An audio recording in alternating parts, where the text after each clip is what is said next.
வயதான ஒருவரின் வீட்டிற்கு முன்னால் தினசரி இரவு இளைஞர்கள் சிலர் கிரிக்கெட் விளையாடிக் கொண்டிருந்தனர்.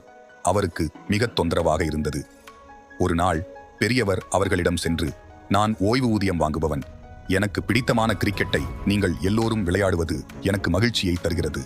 நீங்கள் தினசரி விளையாடினால் நான் உங்களுக்கு வாரம் 50 ரூபாய் கொடுக்கிறேன் என்றார்.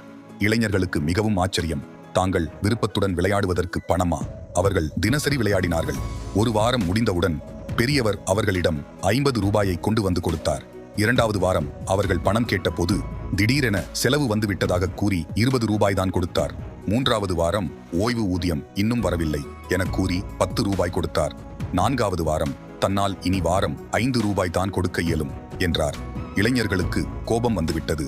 வாரம் முழுவதும் விளையாடுவதற்கு வெறும் 5 ரூபாயா? இனி நாங்கள் இங்கே விளையாட வரமாட்டோம் என்று கூறி சென்று விட்டனர். பெரியவருக்கு இப்போது பரம திருப்தி.